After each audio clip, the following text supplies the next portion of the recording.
नमस्कार। ज्ञान गंगा इंस्टीट्यूट में आप तमाम साथियों का स्वागत है।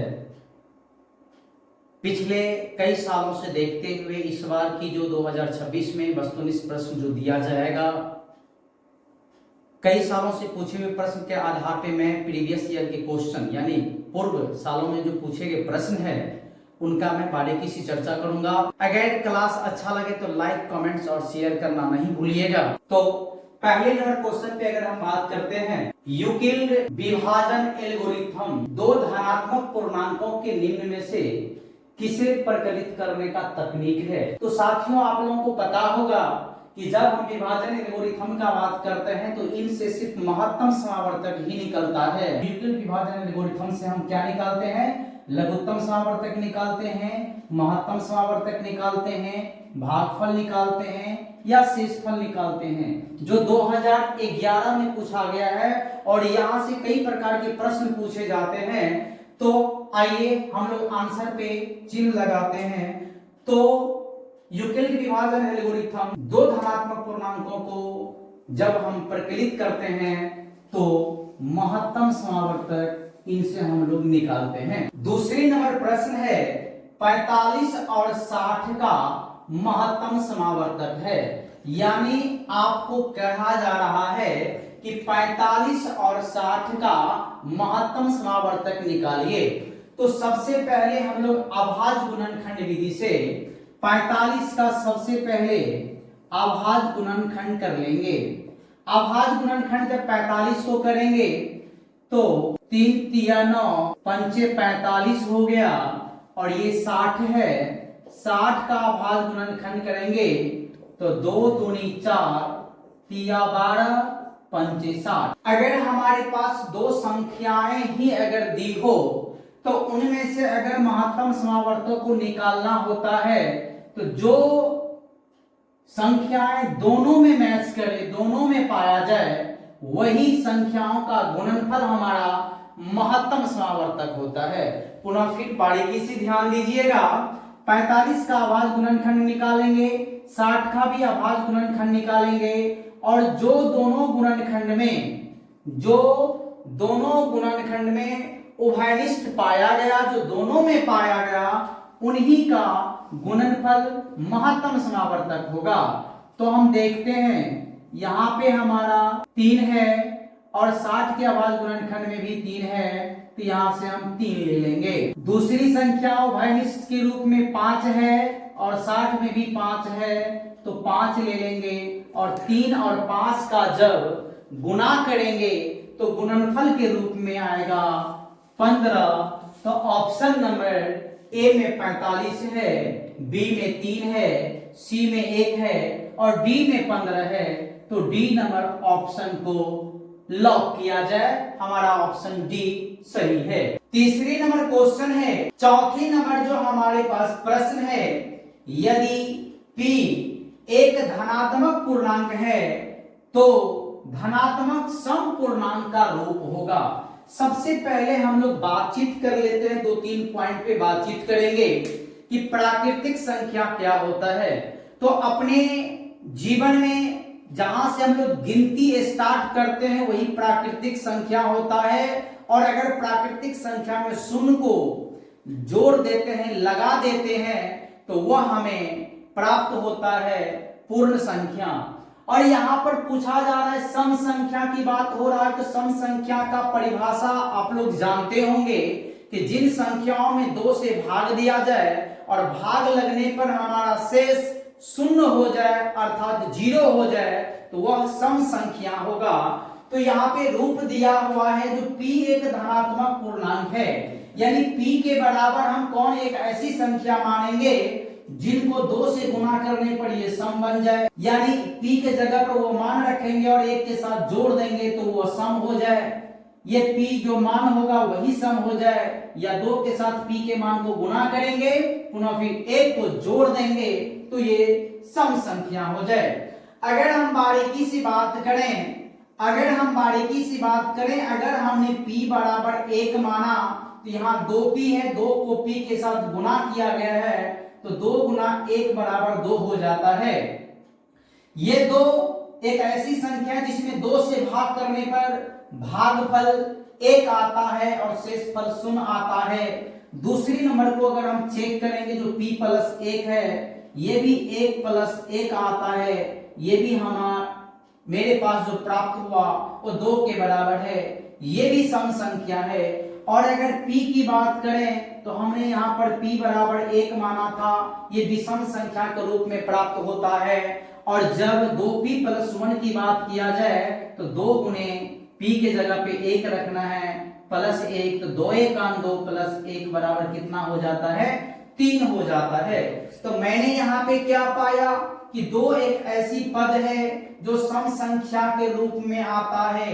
गुणज के रूप में अगर बात किया जाए, अगर p बराबर हम कोई दूसरी संख्या मान लेते हैं, अगर 2 मान लिया जाए तो 2 को अगर 2 से गुना करेंगे तो 4 हो जाएगा, और 2 में 1 को जोड़ेंगे तो 3 हो जाएगा। और यहाँ पर p पर अगर p बराबर 2 मानते हैं, 2 में 2 से भाग लग जाएगा तो सम हो जाता है। और यहाँ पर अगर 2 रखते हैं तो 2 को 2 से गुना करते हैं तो 2 दूनी 4 1 5 हो जाता है। तो दोस्तों यहाँ पे मुझे 1 रखने की जरूरत इसलिए पड़ा कि मैं आपको बारीकी से इस बातों को बता सकूं जो आप बारीकी से उसको समझ सकते हैं। तो हम यहाँ पर p बराबर 1 नहीं मानेंगे, हम यहाँ पर p बराबर 2 लेके चलेंगे। अगर हम यहाँ पर p बराबर 2 लेके चलते हैं तो 2 × 2 बराबर यहाँ पे कितना हो जाता है? 4 हो जाता है। और यहाँ पर p की जगह पे अगर 2 रखते हैं, 2 + 1 बराबर 3 हो जाता है। और सी ऑप्शन में अगर p बराबर हमने 2 रखा तो ये भी सम हो जाता है। और 2 दूनी यहाँ पे 2 × 2 + 1 बराबर 2 दूनी 4 1 5 यहाँ पे हो जाता है। तो हमने यहाँ पे क्या पाया? जब हमने 1 रखा फिर भी हमें यहाँ पे 2 संख्याएं एक ऐसी प्राप्त हुई जो सम के रूप में है, और एक संख्याएं ऐसी है जो विषम के रूप में है। और यहाँ पर भी अगर 2 × 2 यहाँ पे रख दिया गया है तो यहाँ पे हमने क्या देखा कि 2 एक ऐसी संख्या है जो सम के रूप में पाया गया, जो एक हुआ हमारा ए नंबर ऑप्शन, और एक ऑप्शन है सी।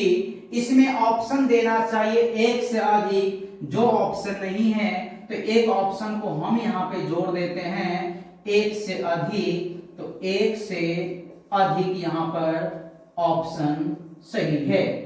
अगर बात किया जाए 5 नंबर क्वेश्चन की, तो किसी धनात्मक पूर्णांक q के लिए प्रत्येक धनात्मक विषम पूर्णांक का रूप होता है। यहाँ पर क्वेश्चन बनता है, विषम की बात आता है, जिन संख्याओं में 2 से भाग करने पर अगर भागफल 0 ना प्राप्त हो तो वह संख्या विषम कहलाता है। और यहाँ पर कौन एक ऐसी संख्या q के जगह पे रखेंगे जिनसे 6 को गुना करेंगे तो विषम हो जाएगा। अगर यहाँ पर 6 से गुना करने पर 2 जोड़ देंगे तब विषम हो जाएगा, या 6 से गुना करने पर 1 जोड़ेंगे तब विषम हो जाएगा, और 6 के साथ गुना करने पर 4 जोड़ेंगे तो विषम हो जाएगा। तो मैं यहाँ पर बारीकी से 1 रखता हूं q की जगह पर, तो 6 × 1 बराबर कितना हो जाता है? 6 हो जाता है। और इसमें 2 से भाग करने पर ये पूरी कट जाता है, तो ये हमारा सम प्राप्त हो गया। तो ये तो ऑलरेडी विषम संख्या नहीं है। अगर यहाँ पर q बराबर हम फिर यहाँ पे भी 2 रखते हैं तो 6 × 2 होता है +2 होता है, तो 6 दूनी 12 और 2 जोड़ देंगे तो 14 होता है। 2 से भाग करेंगे तो लग जाता है 7 मरतबे। ये भी ऑप्शन हमारा क्या है? गलत है। अगर 6q + 1 की बात किया जाए तो 6 × 1, यहाँ पे थोड़ा मिस मैंने किया है, q की जगह पे 1 रखना था तो यहाँ पर भी हम 1 रखेंगे। 6 और 2 हो जाता है हमारा 8, और 8 में 2 से भाग करेंगे तो 4 आता है, और ये हमारा 4 सही है। 6q + 1 में अगर q की जगह पर 1 रखते हैं और 1 जोड़ देते हैं तो 6 × 6 और प्लस 1 बराबर कितना हो जाता है 7, और 2 से भाग लगाएंगे तो इसमें भाग नहीं लगता है। एक और हमें डी नंबर ऑप्शन है 6 प्लस 4, तो 6 गुने 1 प्लस 4 को ऐड करेंगे, जोड़ देंगे तो 6 का 6 प्लस 4 बराबर 10, 10 में 2 से भाग करेंगे तो प्राप्त होता है 5। तो मैंने यहाँ पे क्या पाया, ए नंबर ऑप्शन सम संख्या है, तो ये भी ऑप्शन हमारा विषम नहीं हुआ। बी नंबर ऑप्शन जो 8 होता है 2 से भाग लग जाता है, तो ये भी सम हुआ, हमें विषम कह रहा था, तो बी नंबर भी ऑप्शन गलत है। सी नंबर एक ऐसा ऑप्शन है जो हमारा सही है, और डी नंबर भी सम है। तो ये 5 नंबर प्रश्न में सी नंबर ऑप्शन मेरा सही है। 6 नंबर क्वेश्चन कह रहा है यदि भाग एल्गोरिथम ए बराबर बी क्यू प्लस आर में ए बराबर 72, क्यू बराबर 8 तथा आर बराबर 0 हो तो बी का मान क्या होगा। साथियों मैं बात करना यहां पे चाहूंगा कि ए बराबर बी क्यू प्लस आर का सबसे पहले हम लोग अर्थ समझ लेते हैं। हम लोग जब छोटी सी अवस्थाओं में थे तो हमारे गुरुजन पढ़ाया करते थे कि भाज बराबर भाजक गुने भागफल, भाजक गुने भागफल प्लस शेष होता है। अगले नंबर प्रश्न है यदि भाग एल्गोरिथम ए बराबर बी क्यू प्लस आर में बी बराबर 61, क्यू बराबर 27 तथा आर बराबर 32 हो तो ए का मान ज्ञात करें। पहला नंबर ऑप्शन है 1679, बी नंबर ऑप्शन है 1600, सी नंबर ऑप्शन है 1669, डी नंबर है 1696। तो अभी जस्ट हमने इसी तरह के एक प्रश्न को सॉल्व किया था। कुछ नहीं करना है, ज्यादा दिमाग नहीं लगाना है, ज्यादा दिमाग नहीं लगाना है। आपको ये जो फॉर्मूला दिया गया है यहाँ पर ए बराबर बी क्यू प्लस आर, ज्यादा कुछ नहीं करना है। इन प्रश्नों को आंसर देने के लिए सिर्फ हमें ऑप्शन से मतलब है। आपका अगर प्रोसेस भी गलत हो गया फिर भी अगर आपका आंसर सही अगर लग गया तो ये नंबर मिल जाएगा आपको। तो इसीलिए ज्यादा दिमाग लगाने की जरूरत नहीं है। यहां पर हम बारीकी से मान रखेंगे। ए का मान कह रहा है निकालने के लिए, बी बराबर दिया हुआ है 61, क्यू बराबर दिया है 27 और आर का मान दिया हुआ है 32। हम क्या करेंगे, 32 जो है 61 और 27 को गुना कर लेंगे। 27 और 61 को गुना करेंगे, 7 को 1 से गुना किए 7 7 6 के 42 और 2 44 का 4 हासिल हो गया 4, 6 गुना 12 और 4 हो गया 16, 1647 आ गया। ये आ गया 1647 और 32 उसमें जोड़ देंगे तो 7 2 9 हुआ, 4 3 7 हुआ और 6 का 6 और 1 का 1 हो जाएगा। तो हम ऑप्शन में चेक करेंगे 1679 हमारा कहाँ है, तो ए नंबर ऑप्शन को लॉक किया जाए, 1679 हमारा सही है। इसी प्रश्न में कभी आपको ए का मान दे दिया जाएगा, बी का मान दे दिया जाएगा, क्यू का मान पूछ लेगा और आर का दे दिया जाएगा। कभी ए का भी मान दे दिया जाएगा, बी का भी मान दे दिया जाएगा और क्यू का मान भी दे दिया जाएगा। तो आपको आर का मान निकालना है। यानी अगर आपने विभाजन एल्गोरिथम का मान ये याद रखे, अगर ये सूत्र ए बराबर बी क्यू प्लस आर, तो ज्यादा दिमाग नहीं लगाना है।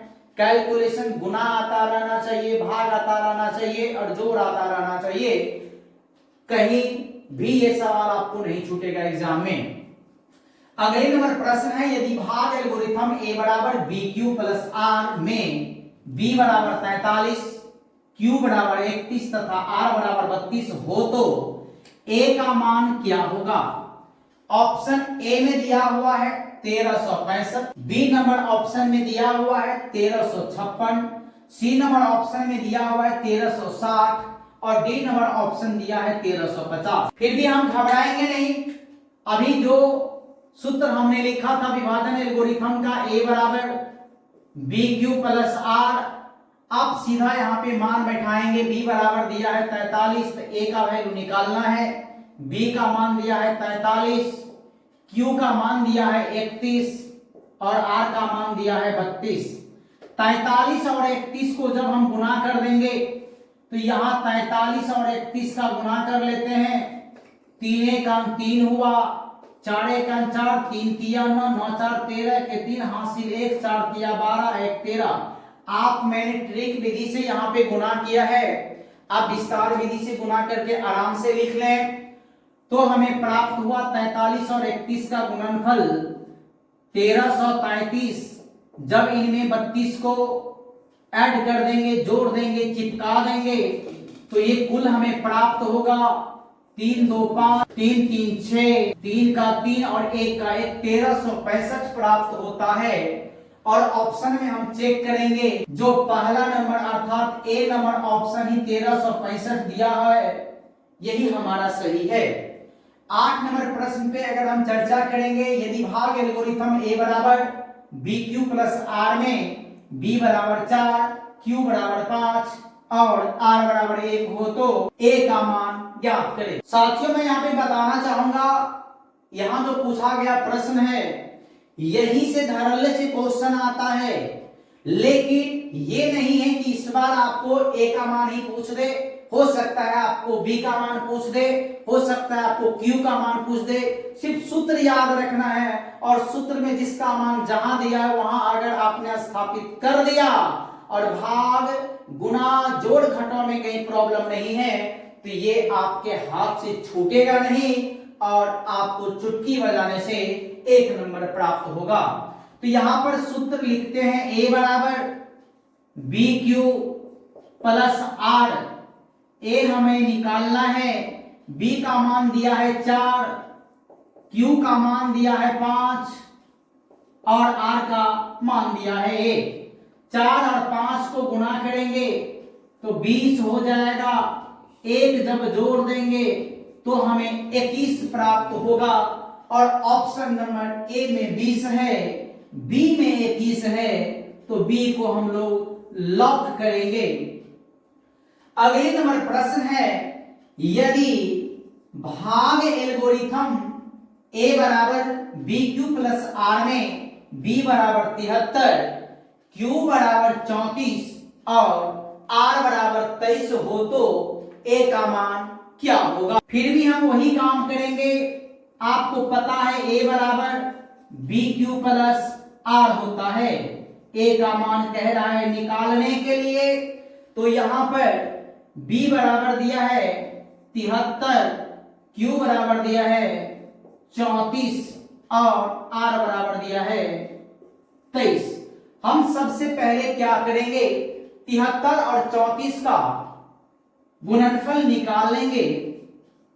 तो 73 और 34 का गुणनफल हो जाएगा 4 तिया 12, 7 चौक 28 और 3 तिया 9, 9 8 17 यानी 37 और 1 हो जाएगा हासिल। तो 38 का 8 हासिल हो गया 3, 7 तिया 21 और 3 हो गया 24, अर्थात प्राप्त हमें कितना हुआ 2482। जब इसमें 23 को जोड़ देंगे तो हमें प्राप्त होता है 3 2 5, 8 2 10 के 0, 4 में एक हासिल जुड़ जाएगा तो हो जाएगा 5 और 2 2505 आता है। ऑप्शन नंबर ए है 2500, जो ये गलत है। बी नंबर ऑप्शन को लॉक किया जाए, जो 2505 प्राप्त है। मैं एक अपनी तरफ से क्वेश्चन आपको देता हूं। यहां पर ए हमें मालूम है, मान लीजिए 30, बी हमें निकालना है, क्यू बराबर दिया है 4 और आर बराबर दिया है 40। तो यहां पर बी कैसे निकालेंगे, तो यहां पर भी वही सूत्र विभाजन एल्गोरिथम का प्रयोग करेंगे और ए बराबर लिखेंगे बी क्यू प्लस आर। ए का मान हमें दिया हुआ है बाबू कितना, 30 दिया हुआ है, और बी का मान मुझे मालूम नहीं है, बी को बी के जगह पे ही रहने दिया जाए, गुना में क्यू है, क्यू का मान दिया हुआ है 4 लिख लेंगे, और आर का मान दिया हुआ है 40, तो 40 लिख लेंगे। अब हमें जो निकालना है बी का मान निकालना है, तो 30 बराबर बी और 4 को गुना करेंगे तो 4b हो जाएगा प्लस 40 हो गया। अब ये 40 को क्या करेंगे, दाहिना तरफ है यानी दाएं पक्ष में है, इनको जब बाएं लेंगे तो अपना चिन्ह बदल लेगा, यानी प्लस लगा है, जब बाएं आएगा तो माइनस हो जाएगा, और माइनस रहेगा बाएं आएगा तो प्लस हो जाएगा। तो 30 में से 40 को घटा लेंगे, बराबर में हमें 4b बचा है, और हमें निकालना है b का मान, और b के गुणज में है 4, तो 30 में से 40 नहीं घटेगी, 40 में से 30 घटेगा तो हमें प्राप्त होता है माइनस में 10, और 4 का गुणज b का गुणज यहाँ पर 4 है, तो हम यहाँ 4 से भाग करेंगे तो 2 पंचे 10, 2 दूनी 4, तो b बराबर प्राप्त हुआ -5/2। तो साथियों ये क्लास आपको कैसा लगा? अगर ये क्लास आपको अगर अच्छा लगा तो इन वीडियो को लाइक करना, कमेंट्स करना, शेयर करना और सब्सक्राइब करना मत भूलना। जय हिंद, जय भारत।